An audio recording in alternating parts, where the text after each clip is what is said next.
वहीं अमेरिका और इजराइल से जंग के बीच ईरान अब घातक क्लस्टर बॉम्ब का इस्तेमाल कर रहा है। इजराइल पर क्लस्टर बम की एक के बाद एक सीरीज दागी जा रही है, जो ईरानी सुरक्षा प्रमुख लारिजानी की मौत के बाद और तेज हो गई। और ईरान के इस ट्रम्प कार्ड कहे जा रहे क्लस्टर बम के आगे इजराइल पूरी तरह बेबस नजर आ रहा है, क्योंकि दुनिया का सबसे मजबूत डिफेंस सिस्टम माना जाने वाला आयरन डोम भी इन क्लस्टर बमों के आगे चकमा खा जा रहा है।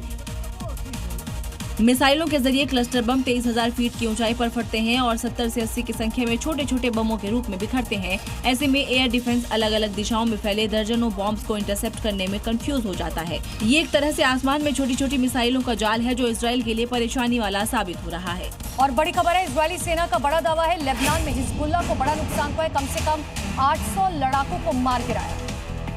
आईडीएफ का ये भी दावा कि मरने वालों में रदवान फोर्स के सैकड़ों मेंबर्स शामिल हैं।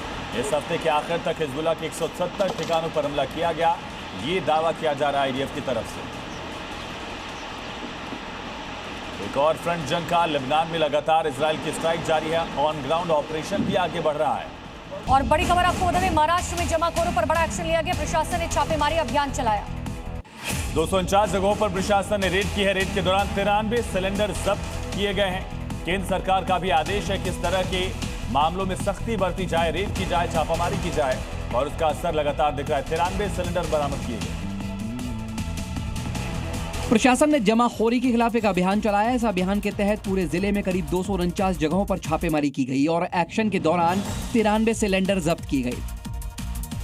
कई गैस सिलेंडर घरों और गोदामों में छिपाकर रखे गए थे। प्रशासन ने यह अभियान गैस एजेंसियों पर लग रही लंबी लाइनों के चलते चलाया। साथ ही ये भी कहा कि ऐसी छापेमारी की कार्रवाई आगे भी जारी रहेगी। और युद्ध के बीच कालाबाजारी करने वाले पहले अफवाह उड़ा रहे और फिर लोगों की घबराहट का फायदा उठाकर या जमाखोरी करके या फिर ज्यादा दाम लगातार वसूल के लोगों को परेशान कर रहे हैं। ठाणे के अंबरनाथ में पेट्रोल पंप पर भीड़ सिर्फ अफवाह के चक्कर में जुटी है, क्योंकि किसी ने फेक न्यूज फैला दी कि देश में तेल कम बचा है, जिसके बाद पेट्रोल के लिए लंबी लाइन लग गई। लेकिन जब मालिक से बात की गई तो पता चला कि पेट्रोल पंप पर पेट्रोल की कमी नहीं है, बल्कि अफवाह की वजह से पेट्रोल पंप पर भीड़ जुट गई।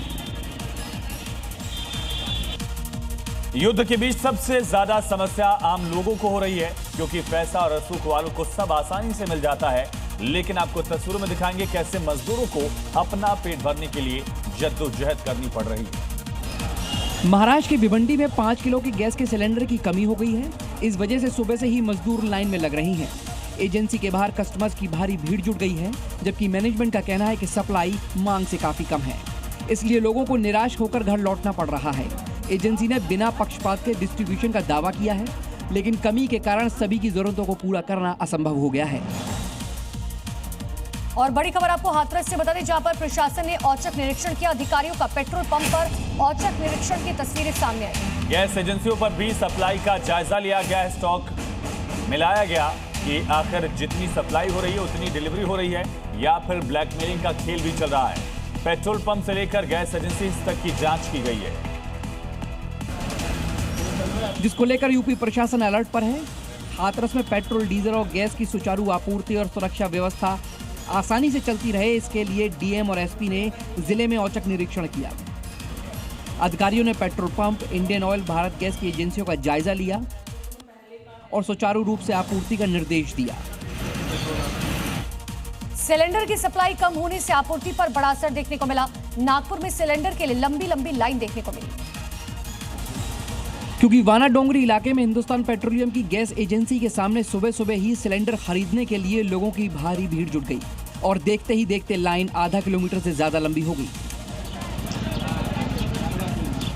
तस्वीरों में देखिए और सड़क किनारे रखे सिलेंडर गिनते जाइए। लोग खुद छांव में अपनी बारी का इंतजार कर रहे हैं ताकि सही समय पर उनकी बारी आए, लेकिन दिन भर इंतजार के बाद भी सिलेंडर मिलना आसान नहीं है।